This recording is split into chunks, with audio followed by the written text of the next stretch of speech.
ছাগলে কিনা খায় পাগলে কিনা বলে, শামীম কাফিরা সোশ্যাল মিডিয়াতে যা ইচ্ছে তাই করে। শামীম কাফিরা খেলার খ না বুঝলেও মাতাল হয়ে মিডিয়াতে এসে অশালীন শব্দ ব্যবহার করে কন্টেন্ট তৈরি করতে ভুল করেন না।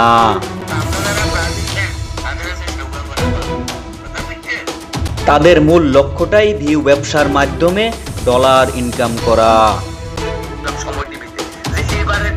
সামান্য কিছু ভিউ পাওয়ার আশায় দেশ ও দেশের ক্রিকেটারদের ছোট করতেও দ্বিধা করেন না শামীম কাফিরা।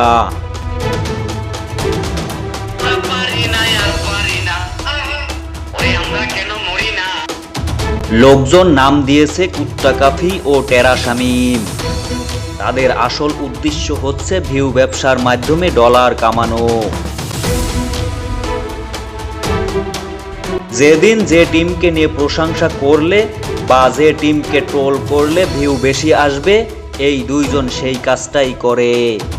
ক্রিকেটেও কোনো প্লেয়ার খারাপ করলে তাকে নিয়ে ট্রোল, আবার ভালো করলেই তাকে নিয়ে প্রশংসা। মোট কথা এদের ধান্দা হলো ভিউ কামানো। এমনটাই মনে করেন টাইগার সমর্থক এমডি তাজিনুর রহমান। এদের মানুষের মতো দেখতে মনে হলেও এদের মানুষ ভেবে আপনিও ভুল করবেন না। এখন আপনার ঠেলাযুগের কাছে প্রশ্ন জাগতে পারে, ওরা দুজন তো সেলিব্রিটি, ওদের দেখতে মানুষ জড়ো হয়, সেলফি তুলতেও আগ্রহী হয়।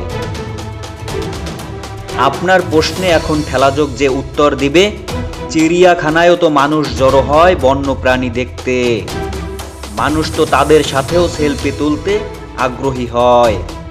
তার মানে কি বন্য প্রাণীগুলো কি সেলিব্রিটি হয়ে যায়? ওদের নিয়ে আর কি বলা যায়? যারা নিজের দেশ ও দেশের ক্রিকেটারদের ছোট করতে পারে তারা তো বন্য প্রাণীর চেয়ে অধম বলে মনে হয় ঠেলাযোগের কাছে।